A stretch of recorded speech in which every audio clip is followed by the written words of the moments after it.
It's going to be the D's from my CD collection from A to Z. Come in and see what I'm going to show you.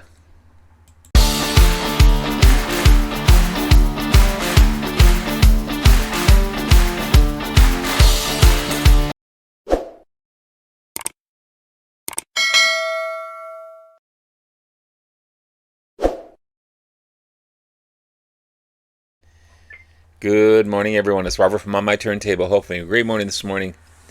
It is Friday morning. As always, a coffee kind of morning. Cheers, everyone. Hope everyone's doing well. This is going to be the D's from my CD collection from A to Z. I've had a blast doing this. It's refamiliarizing myself with all kinds of CDs in here that I haven't listened to in a long time. Sometimes forgot I had, even though I have them all listed in Discogs. But it really shows, yeah, I need more of this one or that one, and I'm happy to have this one. I forgot I had this one, that type of thing. So I'm happy to share it with you guys, for sure. Especially this one. I'm going to share my dirty knobs with you. Sorry. I had to say that. Well, he was with the Heartbreakers. Mike Campbell became the lead singer and the guitarist for the side band, the Dirty Knobs. You got guitarist Jason Sine, drummer Matt Laug, Laug, Laug, and bassist Lance Morrison. A little more rougher edge than the Heartbreakers are, for sure.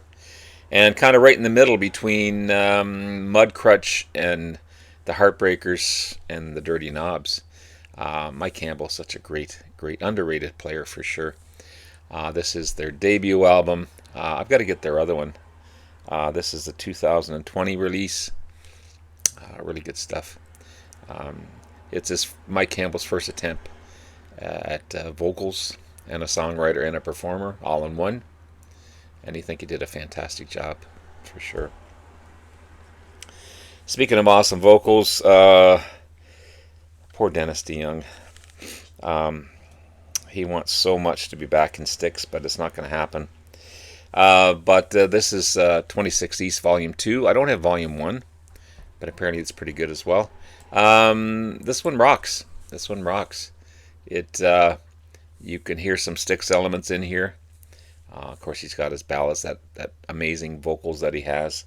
This is a really good album. 2021? Yeah, 2021 release on 26 East Volume 2 by Dennis DeYoung. I was really pleasantly surprised with this one. I think it's a fantastic album. The latest from the Doobie Brothers, Walk This Road. The 16th studio album by the band, released this June 6th, by the way. And even though Michael McDonald is on here, he doesn't overpower the album. He shares with every other band member, and it makes it a great, unique album because it highlights the talents of the other guys in the band.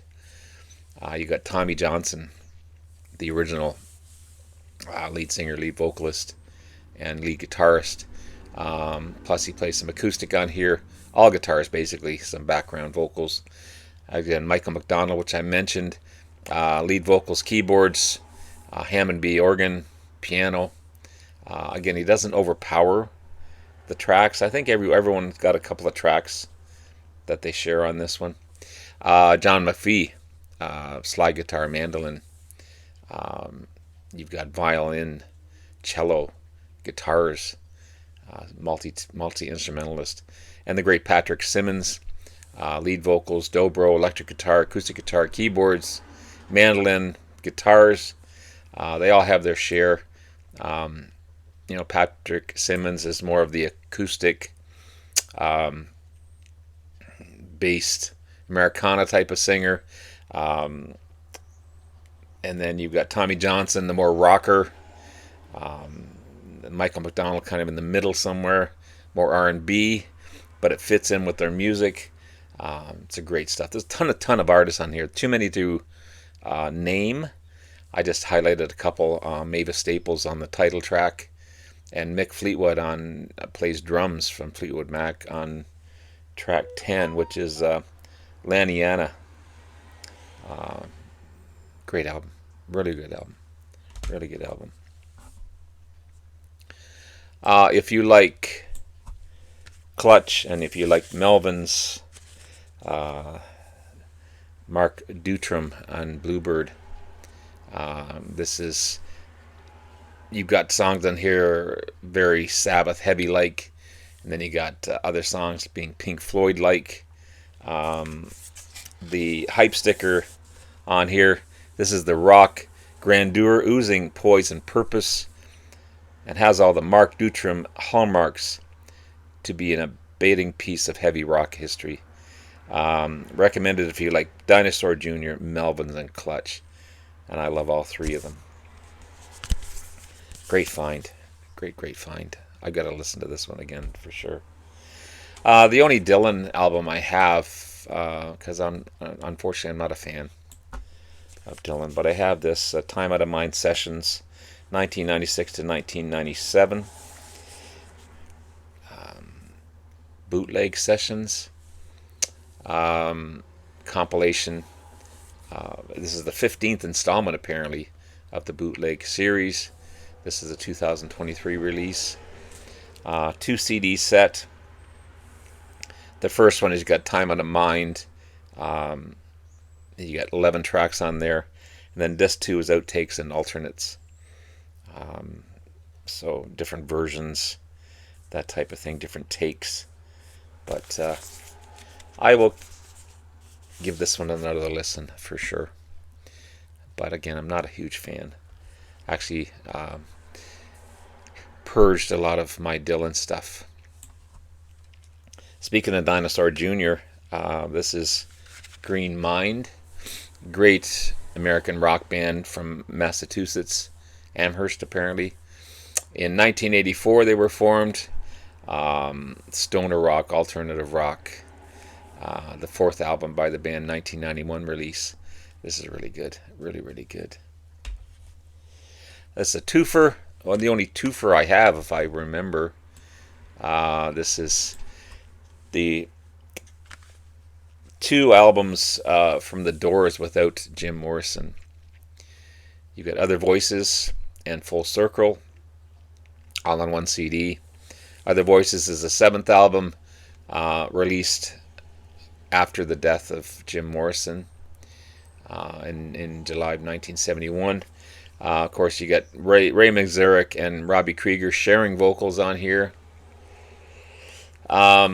They were hoping, they started the album, they were hoping that Jim Morrison would continue on after returning from Paris, but unfortunately he passed away while he was in Paris. It's an interesting album for sure, as well as Full Circle. The 8th album by the Doors, 1972 release originally. This would be their last album until American Prayer. There is a single on here called The Mosquito, which actually charted for them. But these are interesting listens. I'm not sure. It's not the Doors in my opinion, but it's got that Doors element to it. Because their other 2 voices just aren't up to snuff for Jim Morrison's power, for sure. This was a gift from my great friend Mr. Larry Graves, Canadian Stud Muffin. This is a compilation album, the Definite Pop Collection from Dr. John. 30 tracks on here, from the late 60s to early 90s. You've got Grish Grish, Gumba Yaya, Black Widow Spider, Wash Mama Wash. What else you got on here? Such a Night, this hit. Let's Make a Better World, Honey Dripper, Making Whoopee. All kinds of cool stuff. Thank you, Larry. Love it. From the Darkness, I've got 4 albums from the Darkness. The British glam rock band, formed in 2000 by the Hawkins brothers. Justin Hawkins on guitar and vocals, and Dan Hawkins on guitar. You got Frank Poulion on bass and Rufus Taylor on drums. This is Permission to Land, their debut album, released in 2003. Got the big hit, I Believe in a Thing Called Love, with that high falsetto voice of Justin Hawkins, which some people can take or not to take. It's also got Get Your Hands Off My Woman, Growing on Me. I love these guys. I think they're great. I think they're great. I don't mind his voice at all. Pinewood Smile, their 5th album, 2017 release. There's the band there. Then I've got Easter's Cancelled, their 6th album, the Digisleeve. This is a 2019 release. And Motorheart is the 7th album by the band, 2021 release. Really great stuff from the Darkness, for sure. A couple of featured artists on here. I've got Dream Theater. All these albums here from Dream Theater. Fantastic band. American progressive metal band from Boston, Massachusetts. John Petrucci on guitar, John DeYoung on bass, Mike Portnoy on drums, James Labrie on vocals, and Jordan Rudess on keyboards. I'm not going to spend a lot of time on each album for time, but I don't have their debut, but I do have their second, Images and Words, 1992 release. Fantastic stuff. I love it. And I've got Awake, their 3rd album, 1994 release. Falling Into Infinity, their 4th album, 1997 release. Metropolis Part 2, Scenes from a Memory, their 5th album. It's their first concept album, 1999 release.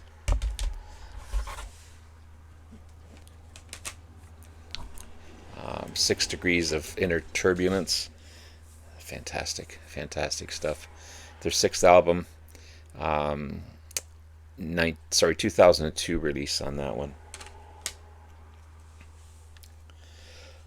Times of Thought, their 7th album, 2003 release. Black Clouds and Silver Linings, the 10th album, 2009. Every one of these I just absolutely love. This is a dramatic turn of events. The 11th album, 2011. This one was released. I love the photos in there. The Devil album.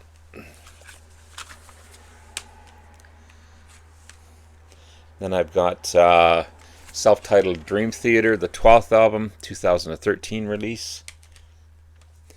One of my favorites, Distance Over Time, 14th album, 2019. And A View from the Top of the World, their 15th album, 2021 release. Another great, great album.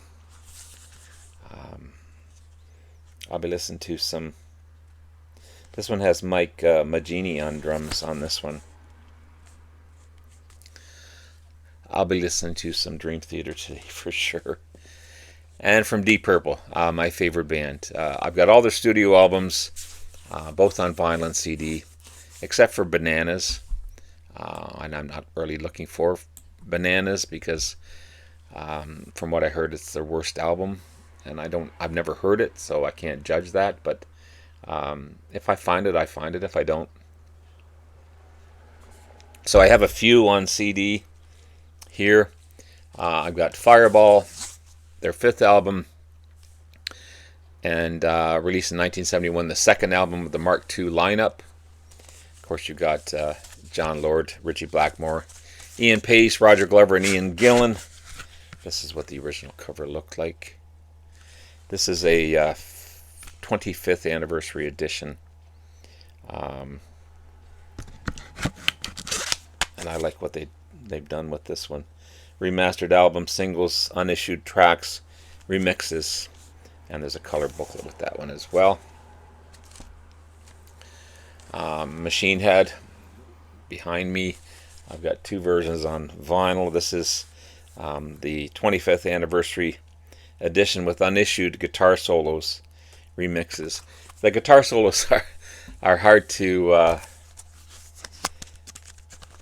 get used to, because you're so used to the original guitar solos, originally recorded in 1971.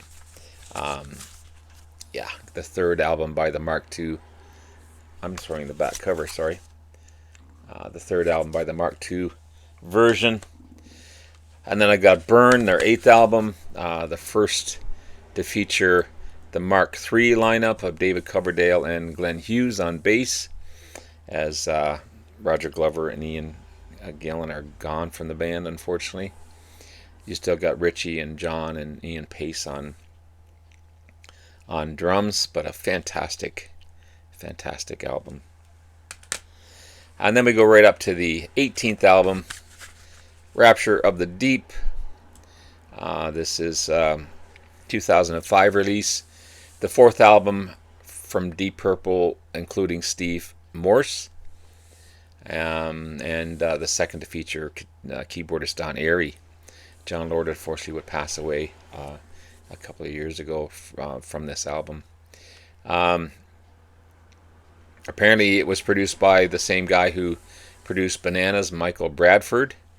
But I really like this album, so maybe Bananas is a better album than I'm hearing it is. I don't know. I've never heard it, so I really like this one as well. This is Na Wat, the 19th album by Deep Purple, released April 26, 2013. Produced by Bob Ezrin, who produced all their later albums. It's really good, really good. This is Infinite, the 20th album by the band, April 17th. Another fantastic album. And kind of a, would you call this a compilation? Turning to Crime, the 22nd album, released 2021. The last to feature Steve Morse, as he would leave in 2022 to be with his family. But they do covers of 7 and 7 is, Rockin' Phenomena, and the Boogie Woogie Flu. Oh Well, Jenny Take a Ride, Watching the River Flow, Let the Good Times Roll, Dixie Chicken, Shape of Things, The Battle of New Orleans, Lucifer, White Room, and Caught in the Act. I think what they did is they took everyone's favorites and kind of did that, but there's the band there. So there you have it, guys. There's the D's from my CD collection. Hope you enjoyed. Have a great rest of the day. Love you all. We'll talk to you again soon. Bye now.